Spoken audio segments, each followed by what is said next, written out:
.NET 3.5 খুব গুরুত্বপূর্ণ একটা সফটওয়্যার, যেটা আপনার কোম্পানি ইনস্টল করা না থাকলে আপনি অনেক ধরনের সফটওয়্যার আপনার কোম্পানি ইনস্টল করতে পারবেন না। বাট উইন্ডোজ 7 ব্যতীত অন্য কোনো অপারেটিং সিস্টেমের মধ্যে .NET 3.5 ডিফল্টভাবে দেওয়া থাকে না, এটা আমাদেরকে ম্যানুয়ালি অ্যাক্টিভ করে নিতে হয়। যেমন উইন্ডোজ 11, 10 এবং 8.1 এই তিনটা একটার মতো .NET 3.5 ডিফল্টভাবে দেওয়া নেই। সো .NET 3.5 কীভাবে কোম্পানি ইনস্টল করতে হয় এবং এটা ইনস্টল করার সবচেয়ে সহজ যে প্রসেসটা সেটা নিয়ে এখানে আলোচনা করব। তার জন্য আপনাকে অবশ্যই ভিডিওটি সম্পূর্ণ কন্টিনিউ করতে হবে।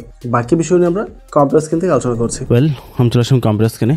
অ্যাজ ইউ ক্যান সি এখানে একটা মেসেজ চলে আসছে .NET 3.5 অ্যাক্টিভ করার জন্য। লোক এটা আমার এখানে কোনো মেসেজ আসছে, আপনার কাছে ডিফারেন্ট মেসেজ আসতে পারে, বা অনেক সফটওয়্যার ইনস্টল করতে গেলে বলতে পারে .NET 3.5 মিসিং রয়েছে, যার জন্য আপনি পার্টিকুলার কোনো সফটওয়্যার ইনস্টল করতে পারছেন না। এখন .NET 3.5 এর উপর পূর্ব ভিডিও দিয়েছি, সফটওয়্যার ডাউনলোড করে ইনস্টল করতে হবে বা আইএসওএল থেকে নিতে হবে, দুটোই প্রসেস দেখিয়েছিলাম। বাট রিসেন্ট বেশ কয়েকটা প্রবলেম পেয়েছি .NET 3.5 নিয়ে, যার কারণে পুনরায় নতুন করে ভিডিও মেক করছি। সো আপনার প্রবলেম যেটাই হোক, এখন সবচেয়ে সহজ যে ওয়েটা সেটা হচ্ছে আপনার কাছে উইন্ডোজ আইএসওএল থাকতে হবে। উইন্ডোজ 7 এর ডিফল্টভাবে দেওয়া আছে, বাট আপনি যদি উইন্ডোজ 8.1, 10 বা 11 ব্যবহার করেন তাহলে ওই পার্টিকুলার আইএসওএলটা আপনি ডাউনলোড করতে হবে প্রথম। আর যে আপনার কম্পিউটার থাকে দেন ইটস ওকে। তো আমি ব্রাউজারে গিয়ে যেহেতু উইন্ডোজ 11 ব্যবহার করছি, উইন্ডোজ 11 লিখে সার্চ করবো, ডাউনলোড উইন্ডোজ 11, তারপর নিচে চলে আসবো।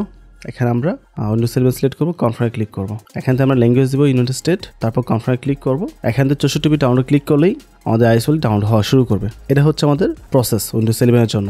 বাট বাইরে চান্স আপনি যদি উইন্ডোজ 10 ব্যবহার করে থাকেন তাহলে আর সরাসরি আইএস ফাইল ডাউন করার যে সিস্টেম যে আগে ছিল ওইটা তো ডাউন করা যায় না। এখন আমাদের মিডিয়া ক্রিয়েশন দিয়ে ডাউন করতে হয়। তো ডাউন করতে হবে, এটা মেবি ডাউন হয়ে গেছে। এই হচ্ছে মিডিয়া ক্রিয়েশন, এটা আমরা ওপেন করবো, ইয়েসে ক্লিক করবো, অ্যাকসেপ্টে ক্লিক করবো। লোক উইন্ডোজ 8 এর ক্ষেত্রে কিন্তু প্রসেসটা সেম, আমি সবগুলো প্রসেস একসাথে কভার করেছি আর কি। এখন আপনার যেটা প্রয়োজন সেটা আপনি ডাউন করবেন। এখান থেকে আমরা create installation media, USB flash drive, DVD or ISO file for another পিসিতে ক্লিক করবো, দেন নেক্সটে ক্লিক করবো। এখান থেকে উইন্ডোজ 10 এর যা সেটিংস রয়েছে ঠিক আছে আমার জন্য। আপনার যেগুলো চেঞ্জ করার প্রয়োজন পড়ে, যেমন 32 বিট থাকতে পারে বা 64 বিট থাকতে পারে, বা বহু ডাউন করতে পারেন, it's up to you. But আমার 64 বিট আশা করি এনাফ। সো জাস্ট নেক্সটে ক্লিক করবো। এখান থেকে আমরা আইএসওএল ক্লিক করবো, ঠিক আছে। আমরা কোনো পেন ড্রাইভে যাবো না, আইএসওএল সিলেক্ট করবো, দেন নেক্সটে ক্লিক করবো। এখন যে কোনো ড্রাইভ সিলেক্ট করতে হবে যেখানে আপনি ডাউন করতে চান। ফর এক্সাম্পল আমি এই এফ ড্রাইভে ডাউন করবো, দেন আমি সেভে ক্লিক করছি।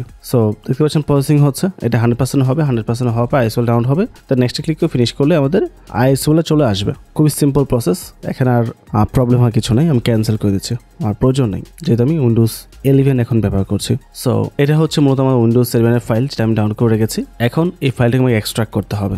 আচ্ছা, এক্সট্রাক্ট করার জন্য আপনি উইন্ডোজ সফটওয়্যার ব্যবহার করতে পারেন। ওপেন উইথ উইনার দিচ্ছি আমি। যদি উইন্ডোজ সফটওয়্যার আপনার কম্পিউটার না থাকে তাহলে ব্রাউজারে ক্লিক করে WinRAR ডাউনলোড লিখে সার্চ করবেন, চলে আসবে, ডাউনলোড ক্লিক করবেন। দেন এখান থেকে আপনি ডাউনলোড করে নেবেন 64 বিট, 32 বিট পর্যন্ত বলে সেটা ডাউনলোড করতে পারেন, ইটস আপ টু ইউ। তো এটাতে আমরা ওপেন করে এক্সট্রাক্ট করবো, ওকে প্রেস করবো। আপনাকে এই আইএসও ফাইলটি যে কোনো একটা ড্রাইভে আনজিপ করতে হবে। যেমন এখানে দেখতে পাচ্ছেন অনেকগুলো ড্রাইভ রয়েছে, যে কোনো একটা জাস্ট আনজিপ করলেই হবে, ঠিক আছে। নির্দিষ্ট কোনো ড্রাইভ নেই, জাস্ট আনজিপ করতে হবে আপনাকে। এটা আনজিপ হয়ে গেছে। এই হচ্ছে মূলত ফোল্ডারটি, ফোল্ডারে রাখা যাবে না, আমরা কাট করে বাইরে নিয়ে আসবো। আমরা বাইরে নিয়ে আসতে সেটা আবারও বলছি, কোনো ফোল্ডার রাখা যাবে না, ফোল্ডারে বাইরে রাখতে হবে। .NET 3.5 অ্যাক্টিভ হওয়ার পরে এটা আমরা আবার ডিলিট করে দিতে পারবো, তাতে কোনো সমস্যা নেই। তো আপনারা আমার ভিডিও ডেসক্রিপশনে এইটা একটা লিঙ্ক পেয়ে যাবেন, টেক্সট এরকম dism.exe, দেন এরকম একটা সোর্স লিঙ্ক থাকবে, এটা কপি করে নেবেন, ঠিক আছে। আচ্ছা, কপি করে চলে আসেন। এখানে আসার পর একটা টেক্সট ফাইল নিতে হবে, চাই আপনি সেভ করে রাখতে পারেন নেক্সট টাইম ব্যবহার করার জন্য। কন্ট্রোল পেস্ট দিয়ে আমি পেস্ট করে দিয়েছি। তো এখানে এটা এডিট করতে হবে আমাদেরকে, সেটা হচ্ছে আমার এখানে সোর্স কি আছে, ডি আছে, তাই না। বাট এখানে দেখতে পাচ্ছেন আমি আইএসওএল কোথায় রেখেছি, এই ই ড্রাইভে রেখেছে। তো আমাদেরকে এটা চেঞ্জ করতে হবে। আর যদি আপনি এফ ড্রাইভ, জি ড্রাইভ বা এইচ ড্রাইভ যেই ড্রাইভে রাখেন না কেন, বা যে কোনো পেন ড্রাইভে রাখেন, তাহলে ওই ড্রাইভের নামটা এখানে দিতে হবে। আমি দিচ্ছি ই, অ্যান্ড এটা অবশ্যই ক্যাপিটাল লেটার হতে হবে, মানে বড় হাতের হতে হবে। সো এখন আমি কন্ট্রোল আই দিয়ে সিলেক্ট করে কপি করে নিচ্ছি। আবার জাস্ট এই সোর্সটা চেঞ্জ করতে হবে। আমি ইতে রেখেছি তাই ই দিয়েছি, এফতে রাখলে এফ দিতাম, জিতে রাখলে জি দিতাম। তো আপনি যেখানে রাখবেন সেটাই দিবেন এখানে যেন মিস্টেক না হয়। চলে আসেন স্টার্টারের মধ্যে, এখানে এসে CMD লিখে সার্চ করতে হবে, চলে আসছে কমান্ড প্রম্পট। এখান থেকে আমরা রান এস অ্যাডমিনিস্ট্রেটরে ক্লিক করবো, ইয়েসে ক্লিক করবো। এখানে আমরা কন্ট্রোল ভি দিয়ে পেস্ট করে দেবো, জাস্ট দ্যাটস ইট। এখন আপনাকে ওয়েট করতে হবে এটা এনাবল হওয়ার জন্য, কিছুটা সময় লাগবে, জাস্ট ওয়েট করেন। তো অলমোস্ট কমপ্লিট, ওকে, অপারেশন কমপ্লিটলি সাকসেসফুল। তো এটা অ্যাক্টিভ হয়ে গেছে। এখন আর .NET 3.5 এর যে প্রবলেম ছিল আপনার কম্পিউটারের মধ্যে সেটা থাকবে না। এখন চলে আসেন আপনার পার্টিকুলার ড্রাইভে যেখানে ফাইলগুলো রেখেছেন। সো এই হচ্ছে আমার ফাইলটি, কেটে ফেলবো। EFI সোর্স সাপোর্ট এটাও, তারপর এই 3টা। সো যেগুলো ফাইল ছিল কেটে ফেলছি, আর এআই স্পেল থাকুক, এটা কাটার প্রয়োজন নেই, নেক্সট টাইম হয়তো কোনো কাজে ব্যবহার করা যাবে। এখন রিসেলভিং থেকে আমরা ক্লিন করে ফেলবো, that's it. So I hope বিষয়টা আপনাদের ক্লিয়ার হয়েছে কীভাবে .NET 3.5 অ্যাক্টিভ করতে হয়। অ্যান্ড ওভারঅল সব কিছু মিলে যদি ভিডিও ভালো লাগে অবশ্যই চ্যানেলে সাবস্ক্রাইব করে পাশে থাকবেন, এবং কম্পিউটার উপর বিভিন্ন বিষয়ের উপর প্রচুর ভিডিও রয়েছে আমার চ্যানেলে, চাইলে ভিজিট করে দেখতে পারেন। পরবর্তী টপিকে আবার কথা হবে। আসসালামু আলাইকুম।